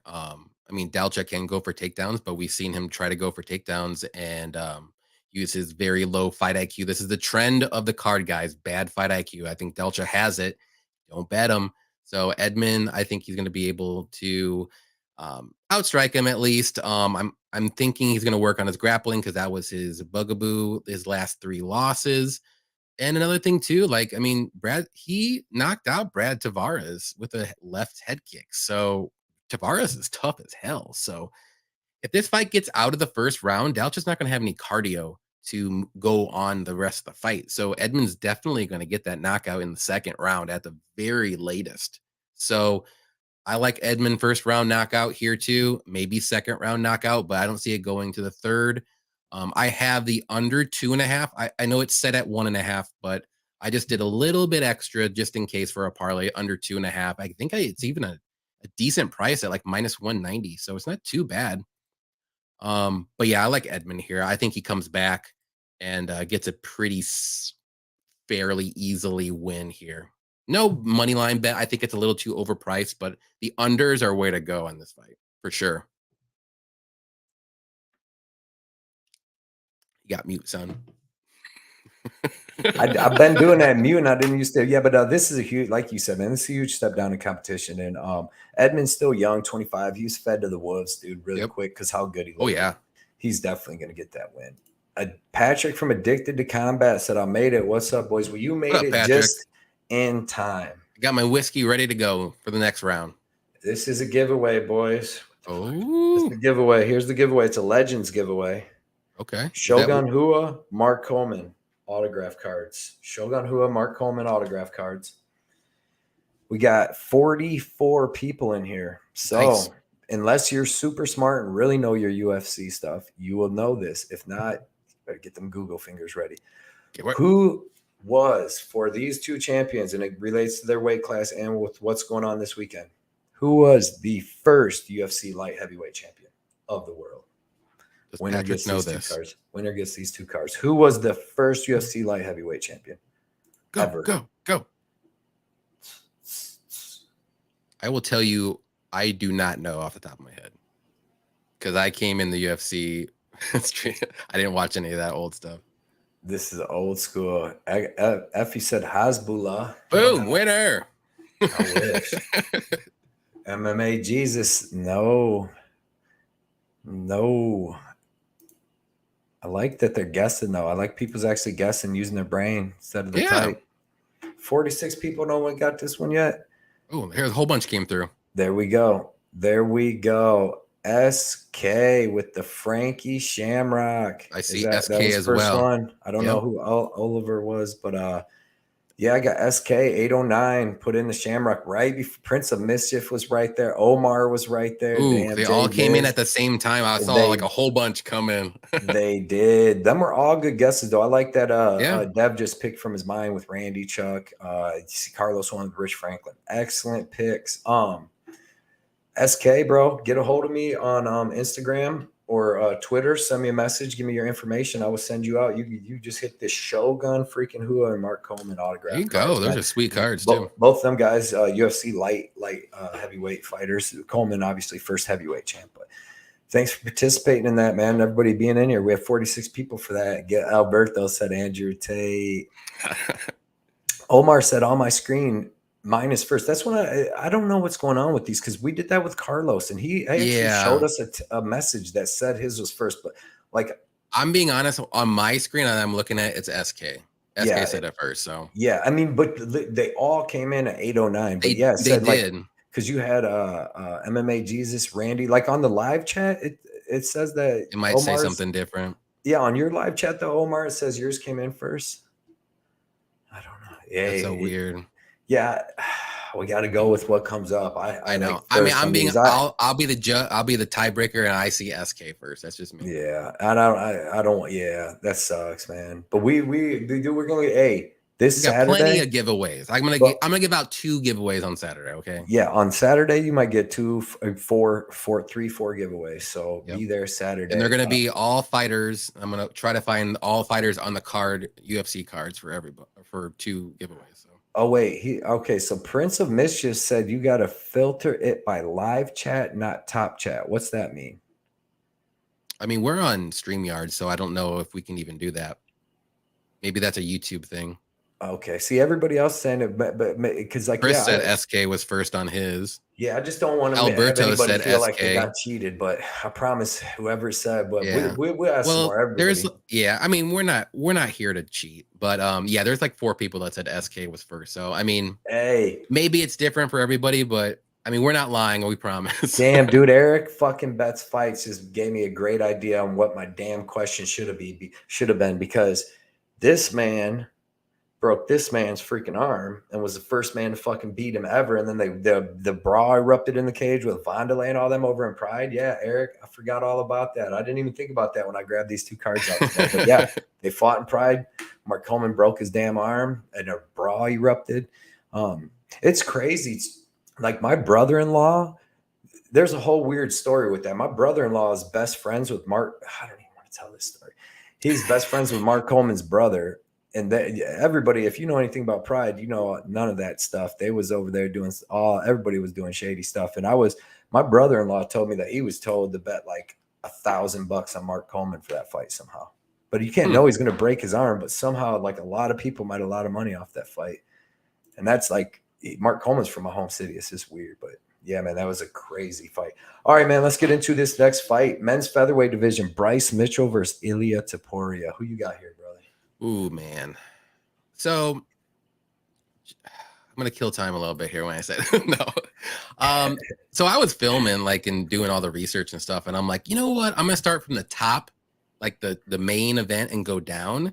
Oh, because usually I start from the bottom, and usually I start from the bottom and go up. So then I hit this fight, and I was just like, oh no. So I spent so much time on the first day of research on this fight. And I kept okay.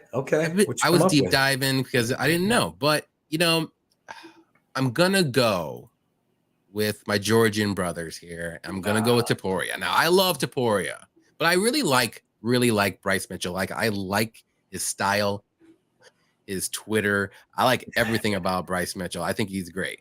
But I just think Topuria is a little bit more well-rounded. I think maybe he doesn't have the better grappling, but it's good. It's very good. He's got very good wrestling too. I know for a fact though that he has at least a little bit better striking on the feet. I think he has a little bit more power as well. And Bryce is going to have to take this fight to the mat. Like, I just don't think he'll be able to hang with him on the feet. And now if Topuria shoots for some takedowns too, that's going to make things interesting because Bryce doesn't have the greatest takedown defense. He's used to doing the takedowns. And if Ilia is on top, he's got very good submissions. He's got very good ground and pound as well. Bryce, I mean, he always looks for submissions and he does stay active on top too, but Ilia's not going to stay on the bottom for too long when he's on his back. Like, he's going to work for reversals and sweeps and try to get to the cage and get up. He's not going to accept it ever. And another thing to point out too is if this fight does get to the third round, I mean, Ilia might slow down a little bit, but we know Bryce can go 3 hard rounds, like maybe even 5 hard rounds, like super hard rounds of grappling. We just don't know if Ilia can do 3 or 4 or 5 rounds of really hard grappling if he gets taken control of. So that's one thing to look at too. So that's why I was kind of going back and forth, but I just think there's a little bit more ways for Topuria to win this one. So I'm just going to give him the ever so slight edge on this fight. I do think this will go to decision unless Topuria can get an early knockout, but I just don't think that's going to happen. So give me Topuria by decision. I think it's going to be super close, and it's going to be a very fun fight. I have no bets on this fight yet, but if that line gets to a pick'em, though, I will be very tempted to bet Topuria, but I probably still won't. I will admit it, but it's going to be tempting. But just kind of like the Cortez Hebus fight, I wanted to bet Hebus, and it was a pick'em. But luckily that fight didn't happen, so I didn't have to bet it. So, I mean, I like Topuria here, though, but it's going to be such a fun fight to watch, though. Yeah, man. Dude, all right. So I'm not going to lie. I did my breakdowns, right? And when I did my tape, this is the honest God truth. When I did my tape, I didn't know who I thought was going to win, even after the tape, right? So then I didn't either. I did my video the next day, and when I did my damn video, I looked through my shit and I didn't write down a winner, like, because I forgot to go back and do it and actually pick who I wanted. So as I'm doing my video, I'm talking about it, and I was talking like, yeah. And I was talking about Bryce Mitchell so good, but he's the first one I started with. So I actually ended up picking Bryce Mitchell, and I still don't think he can win. But that was when Topuria was minus like 180, 170. Yeah, 160 range or something like that. Yeah, when this fight starts getting closer, man, to like a pick'em, dude, I kind of got to go with Topuria there, because really Bryce's only way to win this fight's wrestling him down, holding him down. And the more I think about it, and the more that line gets closer, I keep seeing fucking Damon Jackson versus Topuria, dude, where Damon Jackson, I mean, Topuria put so much pressure on him, kept him on the back foot. Damon Jackson couldn't even shoot in anyways. And then he was just piecing him up with them body shots. Like, his boxing is going to be 10 times better than Bryce. Body shots too. Mitchell's. Man, dude, I'm not betting this fight. I'm going to watch it as a fan. But I almost want to switch I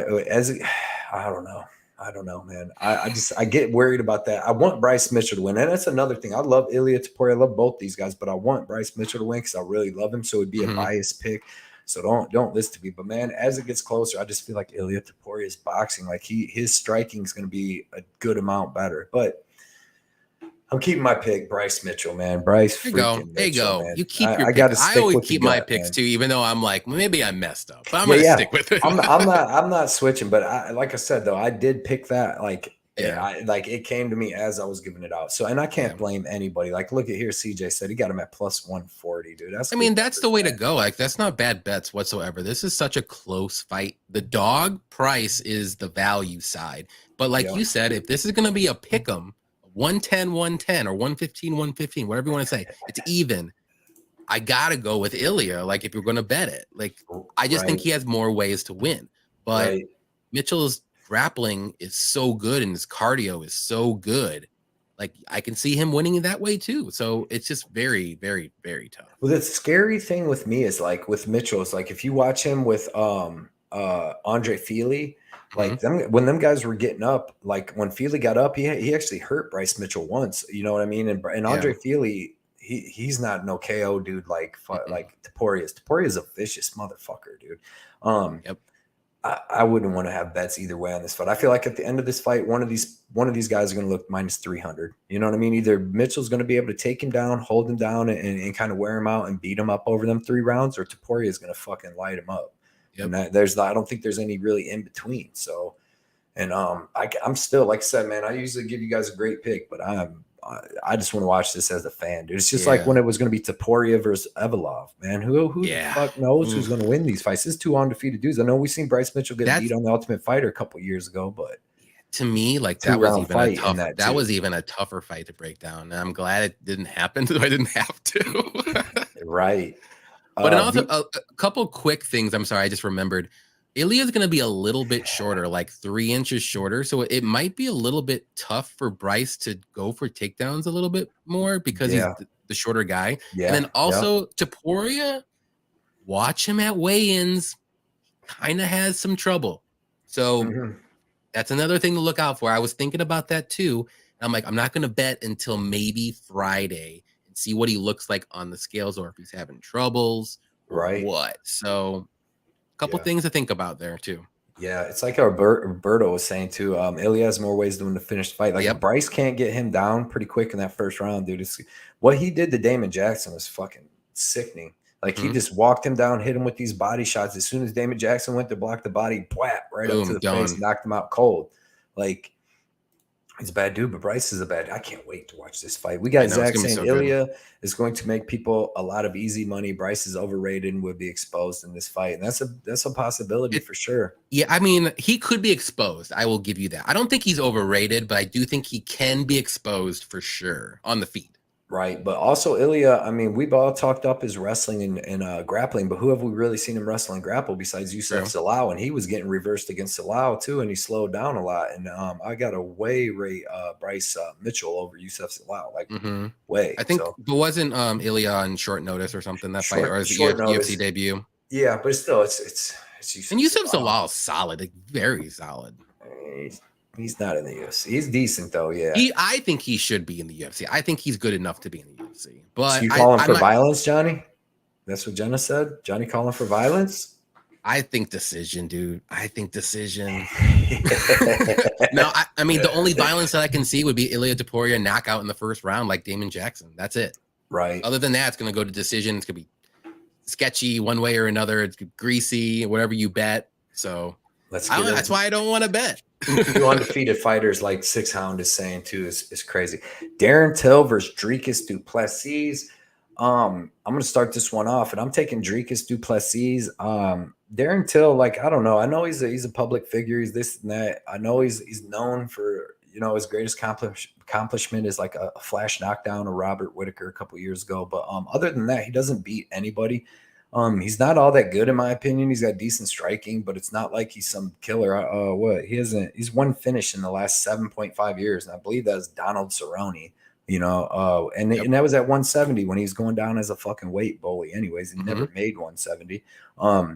He's been finished in 3 of his last 5 fights. He's had 5 canceled fights in the last 2 years because of injury. He's got split decisions, like earlier at 170, he wasn't even dominating. So basically, guys. You're saying there's nothing you can hold on to pick Hill. No, and anybody that kind of is picking him to me is just hanging on to like shit like that's been making me lose money on these fucking old veterans the last fucking year. That where I'm just like, but they're this good, and if they can just put like I fucking bet Frankie Edgar versus Gutierrez, like, but it's like Darren Till was never even that guy. Like his win over Gastelum, suspect. His win over fucking Wonder Boy, suspect. Both of them he could have lost. He could be like 1-7 in his last fucking 8 fights, and then he's hurt all the time. And there's nothing good about anything like to look at him. I know he's like, I'm in shape. I've been in Thailand, but bro, you're fucking hurt all the time. You don't fight. When you do fight, you get beat. Dricus is younger, bigger, has the wrestling advantage. And I think he's going to use that wrestling. Everybody thinks that it's just going to be that same fight where he comes rushing in against Brad Tavares. But I think you underestimated Brad, and Brad Tavares got a fucking blockhead, bro. He's not getting knocked out and he don't get taken down. So it's kind of a hard fight for Dricus with his style.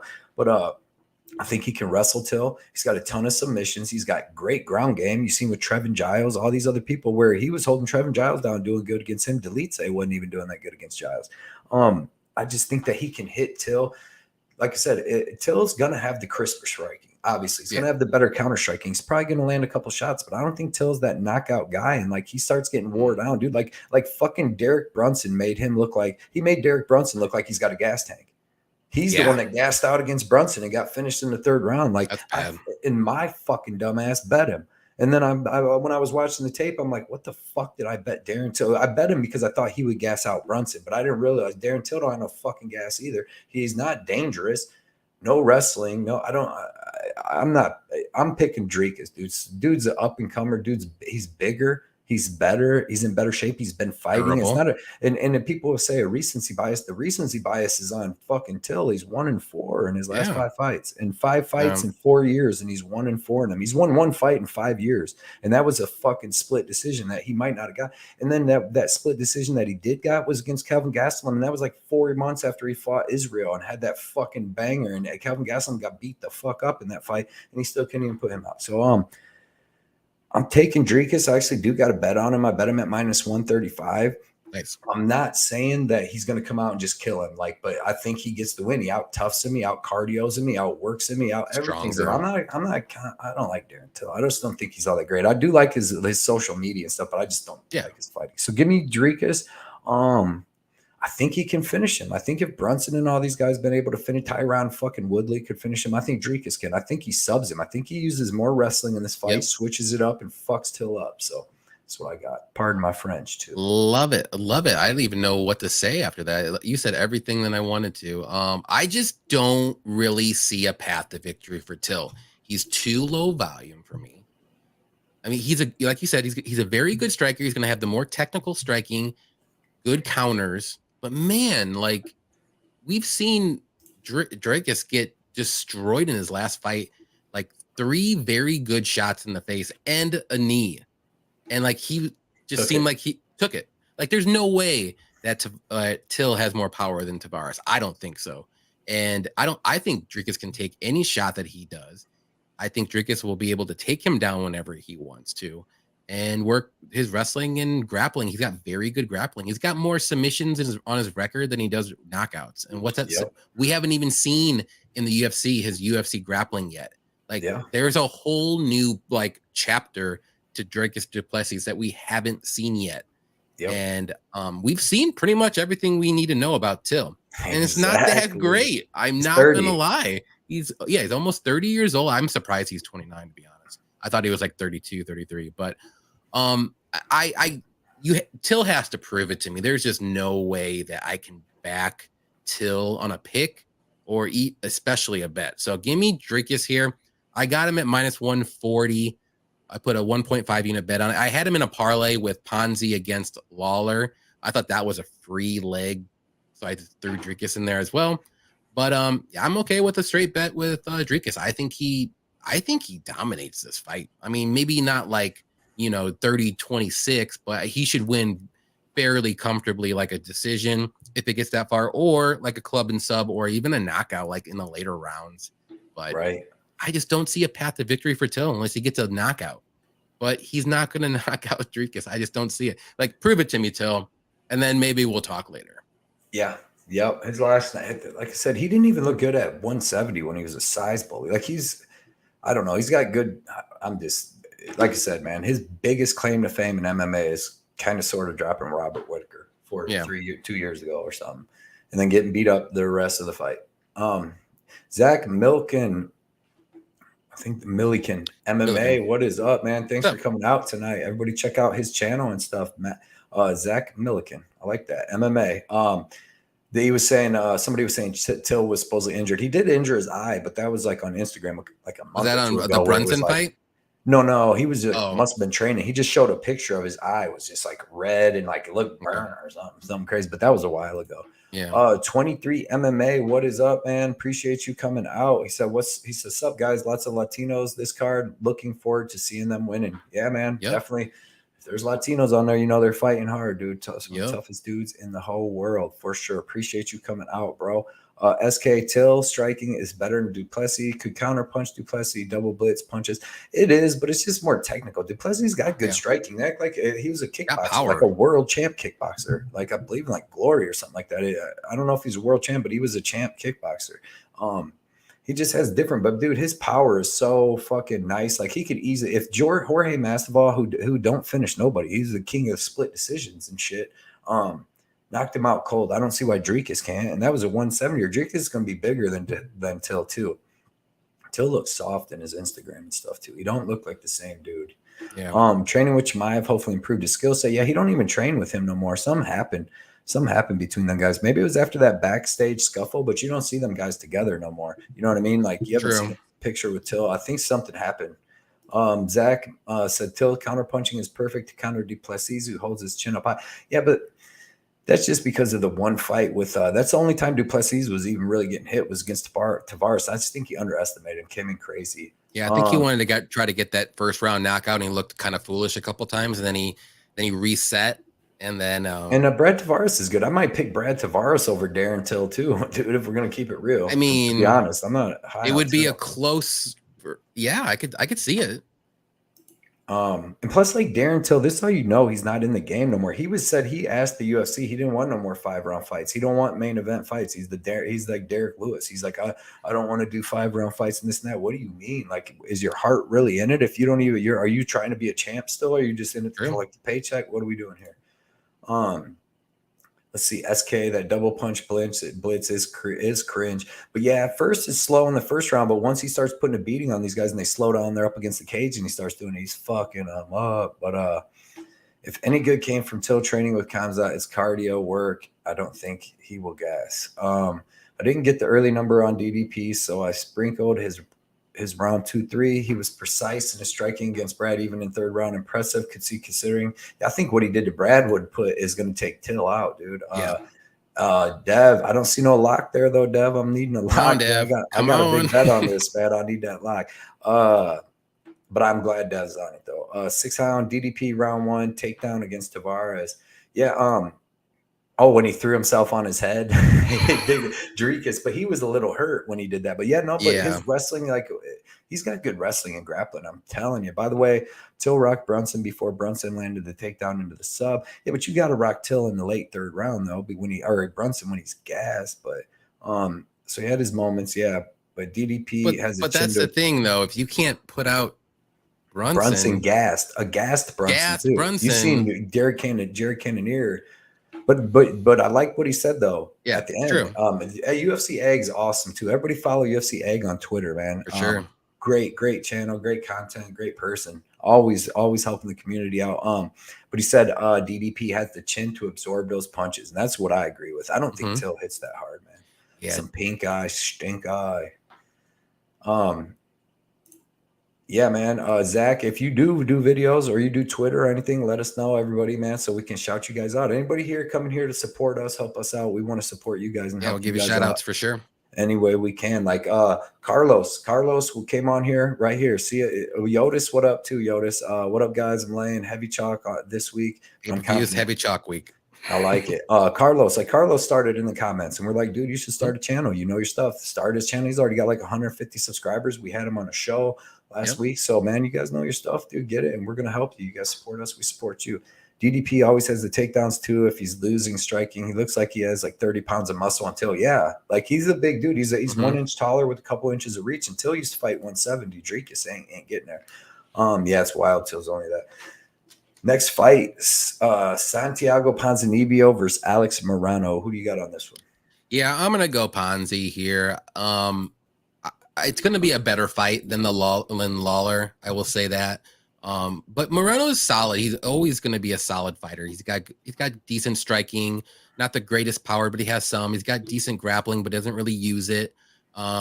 But he's more of a striker and he likes to push forward and he's always going to be in the fight. But I just think Ponzi with, Moreno's coming in like on a 4-day short notice and that's going to be tough. I just think Ponzi's too technical for Moreno. He's got decent power as well. And he has a full camp. He's going to have cardio. He usually has good cardio anyways into the third round. So I I just don't see a way for Morono to win this one. I mean, maybe on a full camp, it might be a little bit closer, but I would still pick Ponzi to win just because he has the better technical striking and he's more crisper. He has better straights. Morono throws a lot of wild, hooks a little bit as the fight goes on. It just gets sloppier and sloppier. But I mean, he's always that guy that wants to brawl. So I mean, he's always a fun fighter to watch, and it's always going to be a good fight. But give me Ponzi here, especially at the money line. It's like minus 175. I like that a lot. I love it.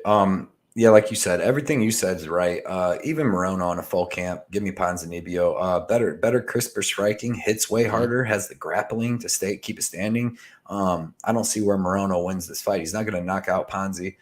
Coming in on short notice, if you watch the thing that when I heard about this fight was when I was watching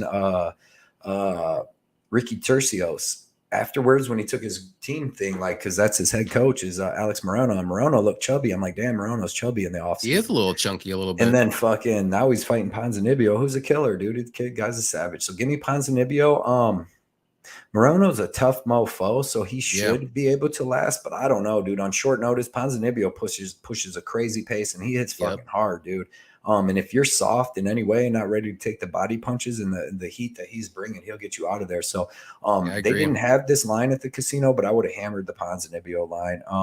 Over under, not really sure, but Ponzinibbio at minus 180, I would have hit that with the 3.6 units for sure. Yeah, for sure. And Morono's only been knocked out twice in his career, and the most recent one was Chaos Williams, and we know he hits like a freaking truck. So he is a very durable guy. I just don't know if his cardio is gonna last. That's the thing. Like, I don't think he'll be knocked out cold, but maybe in the third round, maybe he just doesn't have it, and he just kind of like, I don't want to say gives up, because I don't think he will, but maybe the ref will just call like a standing knockout or something. Zach, he said, what's the odds on this? I believe it's minus 180, 190 pounds. Yeah, and to me, that's crazy, because I thought it would be like minus 240, 250 range to start out, and he's only going to go up. I don't know why. I just don't see it. Carlos said, y'all inspired me to make this channel and always support and answer my questions, give advice. I really appreciate it, brother. Thanks to y'all. Got sharper at this betting game. Yeah, man, we appreciate it too, all the support you give, and always you hang out every weekend with us, so and every weekday, so we're gonna hook it back up. And, we're here to help anybody with bets or whatever. If you have questions, like, throw them in the chat. We'll try to get to them as much as we can. Yeah, because dude, to be honest, me and Johnny had to build our shit up from the bottom. Like, no, we didn't. We get no help. No, we helped each other. That's what we did. There's a lot of other of these bigger cappers. Most of them's really good, but there's a lot of other ones. Man, you go there and comment. They don't never read your comment. They don't like. They don't comment on it. Nothing. They're not shouting your shit out like DFS, Wheezy. Them dudes are great at shouting stuff. I love them dudes. But a lot of them, man, you got to give the support back, bro. It's not like like they forgot how they were made in a way. Like, the people made them where they are, where they're at now. Like, they forgot that. So it's like, I don't want to forget that. Like, I notice people when they comment. I always comment as quick as possible. I will comment on your on my video. You comment on it. I try really hard, quick. Yep. Here's another one, the Early Weigh-In podcast. Everybody check them out. Great. Check them out. Great channel. Said been very tempted at minus 180. And I think pull the trigger, dude. Pull it. That's money, dude. Man. Oh, SK did bring up a good point there. Yeah. But yeah, man, dude, Ponzi is a beast. Like, Ponzi's a better fighter than Moreno on full camp. So, well, Morono. I always say Moreno. Morono is kind of a small welterweight, and this is going to be at a 182. So, and he's a little soft. He's not like ripped or anything. He can probably go. Soft. He probably doesn't want to go down to lightweight, because that's probably where he should be. Like, he'd be good. He'd be good too. He just likes that extra weight because he is a little soft, and that's fine, but just something to think about too. Yep. All right. We got early weigh-in cast at Pole Capper Range said that Matt Semmelsberger victory looking real good for Morono. I'm taking a great white to continue that streak. Can't blame you. Get you a dog price. I know Range just hard to do it on a 4-day short notice. Yeah, like, full camp, I totally get it. Hey, speaking of that, that's weird what we were just talking about, because Range is one of the only cappers that fucking put our stuff out there at first. That's true. I was gonna say, he was the one that really helped too. I'm sorry, Range. That's true. Yeah, I mean, because he's the one like putting our stuff. He's the first show I ever went on. He's the first person to ask me to be on a show. So appreciate that, Rands. That's why we're always here for Rands, man. Yep. All right, man. We gotta. I'll leave this coming up, but we got to get to these because I'm about to leave here in a minute. Okay. Paddy Pimblett versus Jared Gordon. Who you got? Yeah, I like Paddy here. I just think he's going to be the better grappler. He's actually going to be the better striker with more power, I think. I mean, Gordon has solid striking and solid grappling and wrestling too, but I don't know if Jordan wants to take this fight to the mat. I mean, I'm sure he can take down Paddy, but Paddy's going to reverse him, get in better position, maybe take his back, and then maybe get a rear naked choke. So I don't know if that's a good strategy for him. Right. Maybe keep it on the feet, maybe try to outpoint him. I think that's his way to win. Is by decision. But Paddy can win by decision, by sub, by knockout. He's got good power. He is kind of hittable at times. Paddy is. So I just don't see a knockout though. I mean, Jared Gordon doesn't really knock out people, so he's more of like a decision guy. So in all, I believe 4 or 5 of his losses. I'll finish 4 out of 5. 4 out of 5. He's been knocked out or finished. So. Give me Paddy here. I think it's a very safe bet. Maybe the line's a little too crazy right now. I got him at minus 200. I'm okay with that. It could have got a little bit cheaper, but I waited a little bit too long, so that's okay. But I put him in a parlay with the next guy coming up, and I think it's money. Yeah, man, I'm with you on all that. UFC ain't trying to build up 33-year-old Jared Gordon here. Jared Gordon's good everywhere, but he's not great anywhere. He's got good cardio and all that. He's a little fragile. And that's the problem. Like Paddy's going to be bigger than him. For some reason, it says he's 5'10", 73-inch reach. So he's going to be 1 inch taller with 5 inches of reach, but he's going to be more than 1 inch taller. He's bigger than that, dude. Like he was supposed to be the same size. Yeah, he's supposed to be the same size as Jordan Levitt last time. And he was fucking way bigger than Jordan Levitt. The Monkey King is a mythical creature. The teabag king. He got a teabag. He did get teabagged. Yeah. So, man, yeah, I just think that Paddy's going to hit harder. He's going to have good striking. He's probably going to get pieced up a little bit in the first round. Yeah. It seems like he's like fucking Forrest Griffin in them where he's got to get beat up a little bit before he gets started. But the thing is, these guys take him down. He works himself back up. They take him down. He works himself back up. They tire themselves out, and then he fucks him up in the second round. What he did to Luigi Vendramini was impressive because Luigi Vendramini's tough, dude. Solid. Them shots that Vendramini hit Paddy with would have knocked Jared Gordon out. We've seen Gordon get finished, you know what I mean? A lot.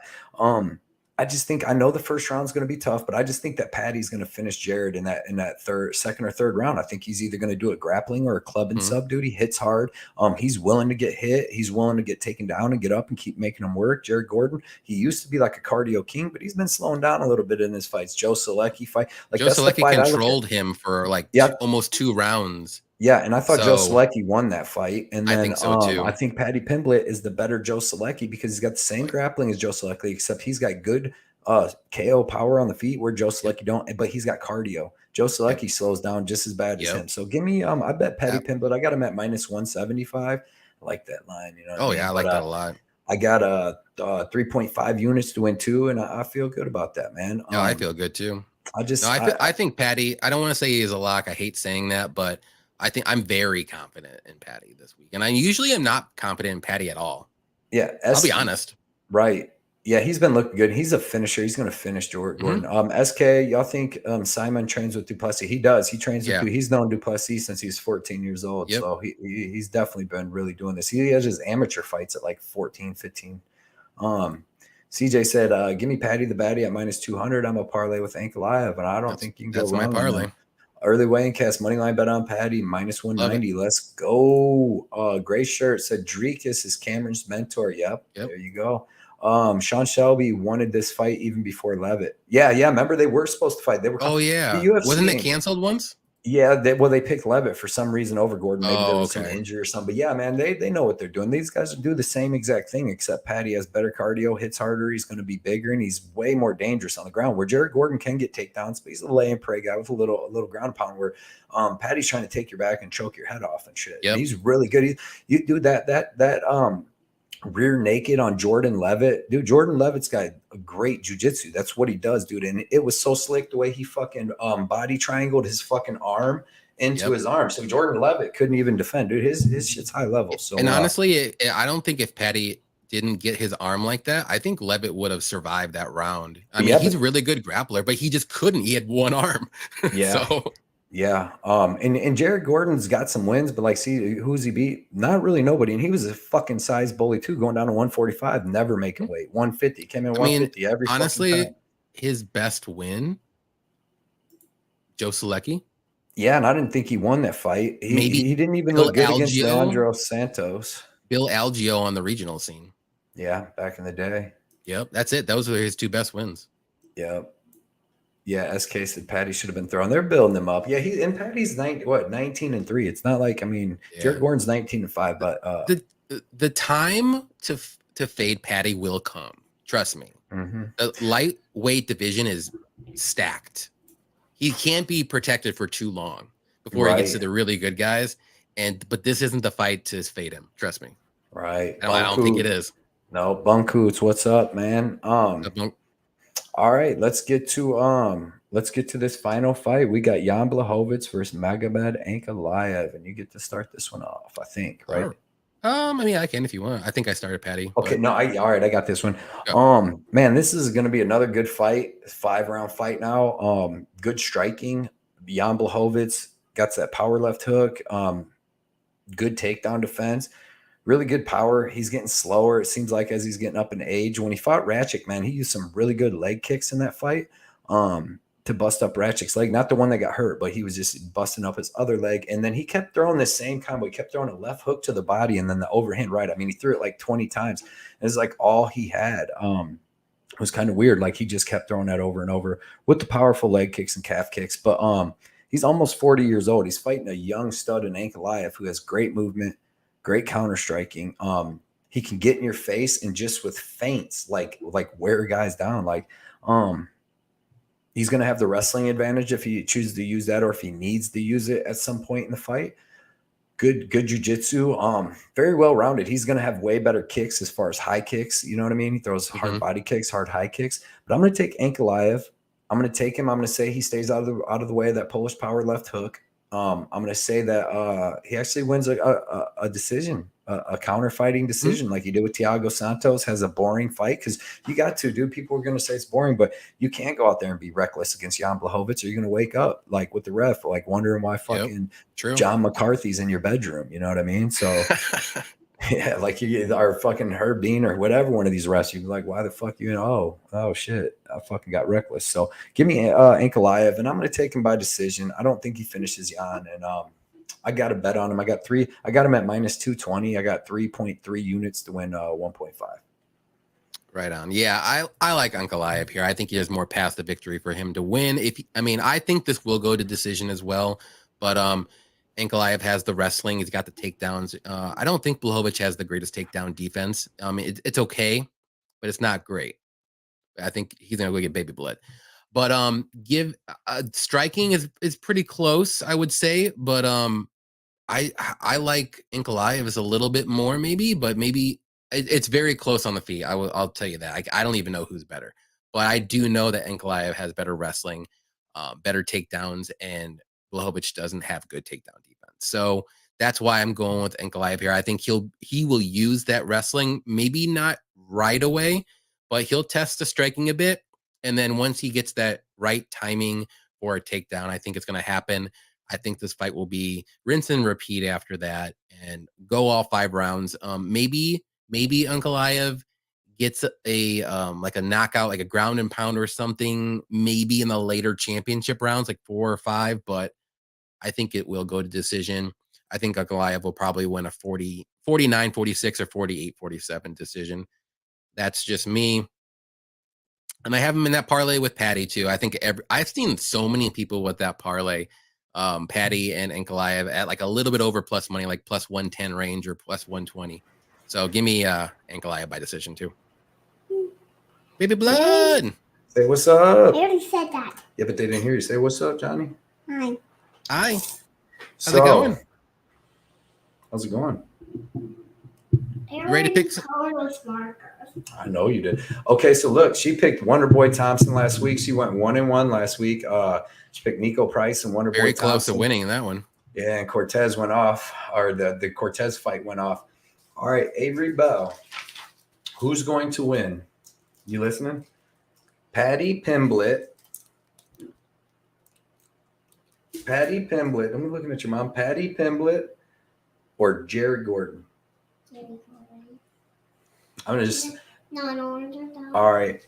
Yeah, big underdog for sure. All right, next one. Get the cat out here. All right, next one. Jan Blachowicz or Magomed Ankalaev. You just picked the second one. I say all the time. Magomed. No, you picked one underdog and one favorite. Good girl. Say bye to everybody. Bye. Say bye. Hold on, Baby blood parlay. There it is. All right, I got you. All right, I'm gonna have to set up a new fight. I'm gonna have to set up a new fight order, dude. On somehow, and I give her them questions because she is answering with the second one. Every so time. we got. It's okay.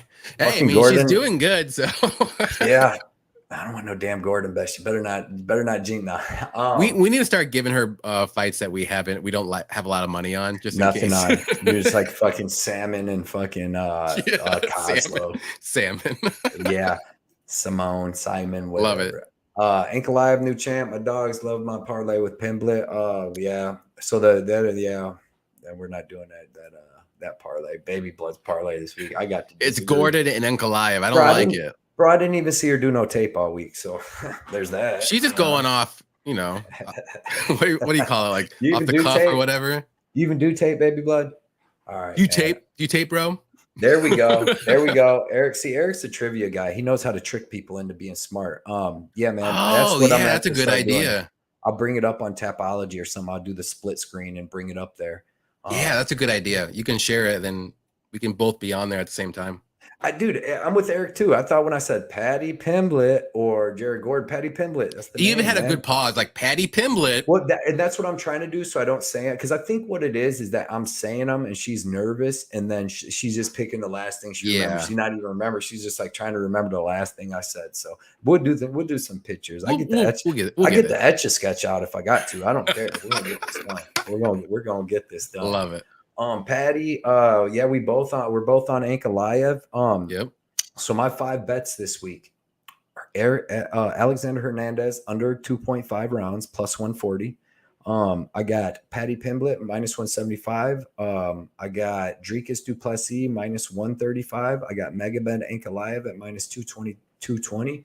And then I got that Salvador versus Silva under, and that is a lock. And you'll never hear me say that. That's the first time. I don't even use that word, but to me, that's the closest thing to a lock there is. Yeah, so, you and me have like the same bets and parlay pieces because I think 4 out of your 5 I have in a parlay piece or a straight bet.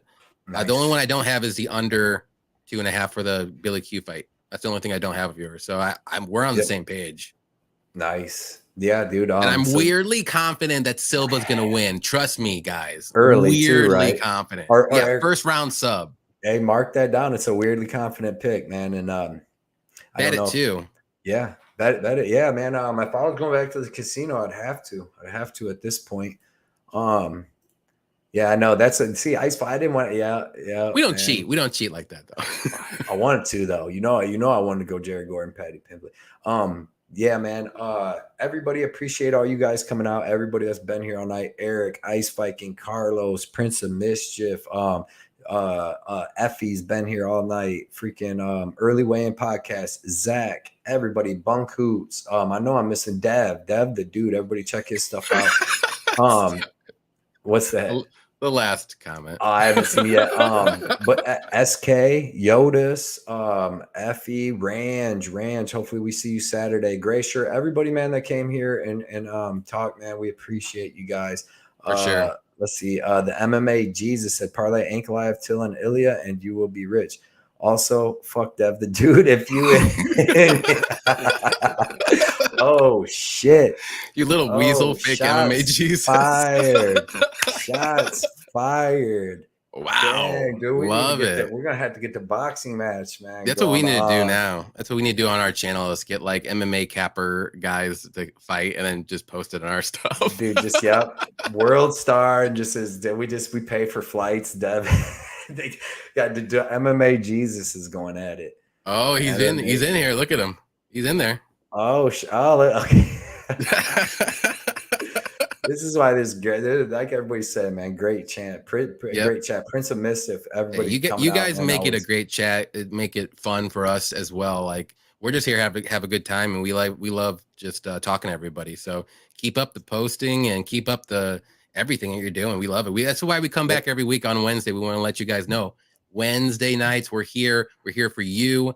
Like we like doing this. We like it's fun. You do it with us too, so it's fun. Yep. Here, Sicky, our boy Sicky just showed up. So joined late, but let's make some cash this weekend. Everybody check out. He does YouTube breakdowns. He does Twitter. Everybody check out Sicky for YouTube and Twitter. 138 MMA. I'll fight any other MMA capper in an MMA fight. Okay. All right. Well, I don't like that. I don't like that confidence, so I'm out. Jesus, man. We're gonna have to set some stuff up. We got something going here. Okay. 138 MMA. Your first fight is Patrick from Addicted to Combat. We got you first round with big old Patrick. Addicted to Combat.